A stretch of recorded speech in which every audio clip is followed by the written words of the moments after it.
je vais vous présenter une application qui centralise les tableaux de bord de la production. Cet exemple est virtuel, il n'est donc pas exhaustif mais permet de voir l'usage qui peut être fait de ce genre d'application. Dans notre exemple, l'application propose des tableaux de bord sur les pertes produits d'une entreprise. Dans le cas présent, l'application s'appuie sur les données Excel de l'entreprise concernée dont voici la source. Mais, on aurait très bien pu construire l'application en s'appuyant sur les données issues de votre propre ERP, type SAP, une base SQL, la S400, etc., et c'est là tout l'intérêt, car, en fonctionnant de la sorte, les données de votre tableau de bord peuvent se mettre à jour en temps réel. Revenons à notre exemple. Si on clique sur le premier onglet, on accède à la base de données. Il est possible de déplier le tableau croisé dynamique en un clic en cliquant sur le bouton Dérouler tout. Dans cet exemple, chaque fois que les pertes sont supérieures à 1000 unités, les données apparaissent en rouge. Vous pouvez ensuite naviguer dans la fenêtre, comme bon vous semble, en utilisant les ascenseurs. Vous pouvez enrouler le tableau en un clic en cliquant sur le bouton Enrouler tout. Cliquons maintenant sur l'onglet Graphe Pertes. L'application nous propose un graphe qui se met à jour en temps réel.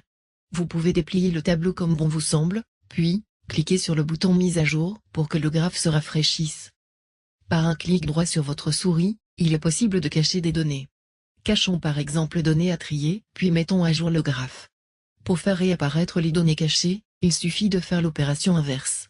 Cliquons maintenant sur l'onglet Pertes par équipe. À l'ouverture de la fenêtre, le calcul se lance et les histogrammes de pertes produits par équipe s'affichent en temps réel.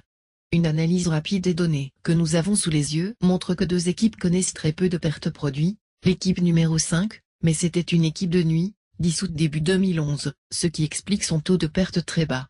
L'équipe ST n'est en fait pas une équipe, c'est une équipe sans titulaire, correspondant à des pertes produits, qui n'ont pas été affectées aux équipes en place. Cette équipe ST ne devrait pas exister, et, cela montre que sur 2011, voire 2012, il y a eu un mauvais retraitement des données. On observe également qu'en 2011 et 2012, c'est l'équipe numéro 7 qui affiche le niveau de perte le plus fort. L'équipe de management du site, s'appuyant sur ce type d'application, a modifié l'organisation des équipes de production, avec une organisation tournante, si bien que les performances de l'équipe numéro 7 se sont largement améliorées en 2013. Voilà comment une telle application peut être utilisée en production.